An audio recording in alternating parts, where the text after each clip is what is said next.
আসলে ইসলামের বিধানগুলোর একটা বেস লাইন হচ্ছে যে এখানে মানুষের শারীরিক, মানসিক, আধ্যাত্মিক সব ধরনের নিরাপত্তার নিশ্চিত করার একটা ব্যাপার থাকে। বিধিনিষেধগুলো এরকম না যে এটা শুধু নিষেধের জন্য নিষেধ।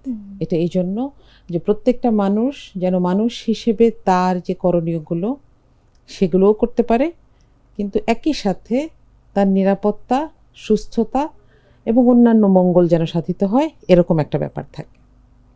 তো এখন যদি দেখি কর্মজীবনে মূলত যে কোনো ধরনের হালাল কাজ সেটা নারী পুরুষ সবার জন্য অনুমোদিত। নারীর জন্য অনুমোদিত কাজ, কিন্তু কখনো কখনো এরকম হয় যে একটা কর্মক্ষেত্রের পরিবেশ ভালো না। ভালো না বলতে এটা নারীর জন্য বা পুরুষের জন্য শারীরিক, মানসিক কিংবা আধ্যাত্মিক কোনো ক্ষতির কারণ হতে পারে। তখন ইসলাম সেই জায়গায় কোনো জায়গায় নিরুৎসাহিত করে, কোনো জায়গায় নিষেধ করে।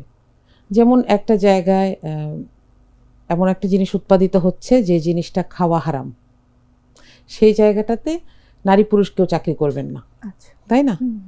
আবার এমন হতে পারে যে একটা জায়গার কাজের পরিবেশটা এরকম, আপনি জানেন যে আমাদের দেশে গার্মেন্টস সেক্টরে কাজের পরিবেশটা এরকম যে এখানে দীর্ঘক্ষণ বসে থাকার কারণে মানুষের শারীরিক সমস্যা হতে পারে। সেখানে হয়তো ইসলাম যার মাথায় থাকবে সে চিন্তা করবেন যে আমি আমার এমপ্লয়ি যে তার জন্য এমন একটা পরিবেশ তৈরি করব যে এখানে তার কোনো শারীরিক মানসিক সমস্যা হবে না। এটাই ইসলাম। ইসলাম আলাদা কোনো সিস্টেম দেয় না যে এই কর্মক্ষেত্রটা ভালো, এই কর্মক্ষেত্রটা খারাপ। ব্যাপারটা হচ্ছে এটা।